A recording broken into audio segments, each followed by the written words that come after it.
আল্লাহ মালাকুল মাউত কে বলবেন, মালাকুল মাউত কি অবস্থা? বলবে সব শেষ। মাইয়াব্বা, কে বাকি?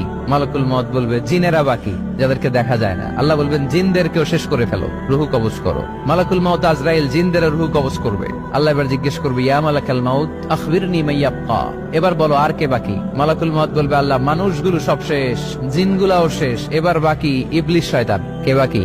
ইবলিসরেও শেষ করো, ইবলিসও শেষ। আল্লাহ আবার জিজ্ঞেস করবেন, ইয়া মালাকাল মাউতি মাইয়াব্বা, আর কে বেঁচে আছে বলো? মালাকুল মাউত বলবে, আল্লাহ আপনার কথা অনুযায়ী পৃথিবীর সব মানুষের রুহু কবজ করলাম, সব জিনদের রুহু কবজ করলাম, ইবলিসের রুহু কবজ করলাম, এখন আছে শুধু ফেরেশতা। আছে কারা? যাও ফেরেশতাদের রুহু কবজ করো। ফেরেশতাদের রুহু কবজ হয়ে যাবে। এবার আল্লাহ জিজ্ঞেস করবেন, ইয়া মালাকাল মাউত আখবিরনি মাইয়াব্বা। মালাকুল মাউত বলবে, আল্লাহ আপনার কথা মতো ধরে ধরে সব শেষ, ফেরেশতাও শেষ, 4 জন ছাড়া। কয়জন ছাড়া? জোরে বলেন, কয়জন ছাড়া? ইসরাফিল, জিব্রাইল, মিকাইল, আজরাইল। আল্লাহ এই 4 জন আমরা বাকি। আল্লাহ বলবে, যাও ইযহাব ইনতালিক ইলা জিবরিল ওয়াকবাদ রূহা, জিব্রাইলের রুহু কবজ করো। ইযহাব ইলা ইসরাফিল ওয়াকবাদ রূহা, ইসরাফিলের রুহু কবজ করো। ইযহাব ইলা মিকাইল ওয়াকবাদ রূহা, রুহু কবজ করো। ওই 3 ফেরেশতাও শেষ। এবার আল্লাহ তাআলা জিজ্ঞেস করবেন, ইয়া মালাকাল মাউত আখবিরনি মাইয়াব্বা, হে মালাকুল মাউত আর কে বাকি আছে বলো?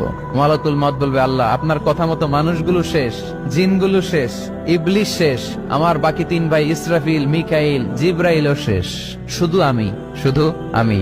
আল্লাহ বলবেন, কেউ নাই? মালাকুল মাউত বলবে, না আল্লাহ কেউ নাই। এবার আল্লাহ তাআলা বলবেন, মালাকুল মাউত তুমি তো সবাই রে মারছো, এবার তুমি মরো, এবার তুমি মরো, তুমি মরো। শোনার সাথে সাথে মালাকুল মাউতের কাঁপুনি ছুটে যাবে, খিচুনি এসে যাবে ভয়ে।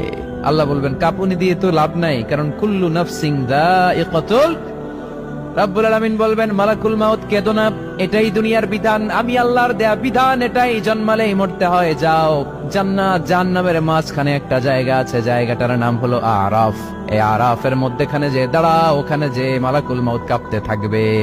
মালাকুল মাউত বলবে, আল্লাহ সৃষ্টির শুরুতে যদি জানতাম, সৃষ্টির শুরুতে যদি জানতাম সবাইকে মৃত্যুদান করার পরে, রুহু কবজ করার পরে আমাকেও মরতে হবে, তাহলে এই কঠিন দায়িত্বের ব্যাপারে আপনার কাছে ক্ষমা চাইতাম।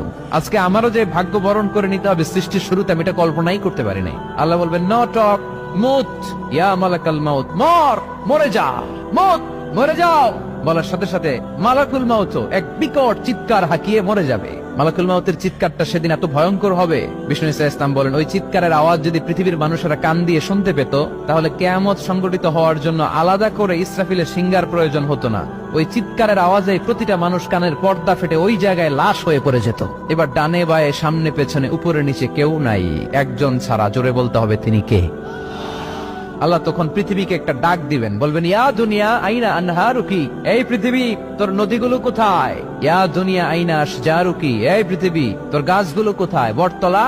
ইয়া দুনিয়া আইনাল জিবাল, তোর বড় বড় মাউন্ট এভারেস্ট পাহাড়, আলাস্কা পর্বতমালা, আলপস পর্বতমালা, এগুলো কোথায়? তুর পাহাড় আজকে কোথায়? ইয়া দুনিয়া আইনাল মুলুক, রাজা বাদশারা কোথায়, যারা ক্ষমতার দাপটে পা জমিনে ফেলতে চাইতো না? আইনাল জাবাবেরা, অত্যাচারী শরীর শাসকগুলো আজকে কোথায়? কোথায় আজকে? কোনো আওয়াজ নাই। আল্লাহ তখন হুঙ্কার দিয়ে বলবেন, লিমানিল মুলকুল ইয়াউম, who belongs the kingdom today. Allah চিৎকার দিয়ে বলবেন, আজকে ক্ষমতা কার? আওয়াজ করে বলেন, সেদিন ক্ষমতা কার? আল্লাহ সেদিন প্রশ্ন করে নিজেই নিজের প্রশ্নের উত্তর দিবেন, লিমানিল মুলকুল ইয়াউমা লিল্লাহিল ওয়াহিদিল কাহ্হার। সেদিন ক্ষমতা দুনিয়ার কোন রাজার নাই, কোন বাদশার নাই, কোন স্বৈর শাসকের নাই, কোন সুলতানের নাই, কারো নাই। সেদিন ক্ষমতা চলবে একজনের, তিনি কে? তার নাম হচ্ছে রহমান। তার নাম কি? আরো জোরে বলেন, কি নাম? এজন্য রহমান কারে বলে আজকে চিনতে পারছেন? তার দয়ার শেষ আছে? তার ক্ষমতার কোন কুল কিনারা আছে? তার ধন ভান্ডারে কোনো কমতি আছে? এজন্য লা বিশাইইন মিন নিআমিকা রাব্বানা নুকাযযিবু ফালাকাল হামদ, we don't deny any of your mercy and blessings, all praises to you। আল্লাহ তোমার কোন নিয়ামতকে আমরা অস্বীকার করি না। আল্লাহ প্রথমে ধমক দিয়ে বলছেন, এই মানব জাতি আর জিন জাতি, আমার কোন নিয়ামতকে অস্বীকার করবি? আমরা বলি কোনটাই অস্বীকার করি না। সকল প্রশংসার মালিক একজন, তিনি কে? ইমাম বাইহাকি বলেন, আল্লাহর হাবিব সাল্লাল্লাহু আলাইহি ওয়াসাল্লাম ইরশাদ করেছেন, ইন্না লিকুল্লি শাইইন আরুস ওয়া আরুসুল কুরআনি সূরাতু আর-রাহমান। আলেম ওলামারা বলেন তো আরুস মানে কি? মাশাআল্লাহ, নববধূ। আরুস মানি নতুন বউ, আরুস মানি নতুন বউ, নববধূ। আল্লাহর হাবিব বললেন, লিকুল্লি শাইইন আরুস, সবার একটা করে নববধূ হয়।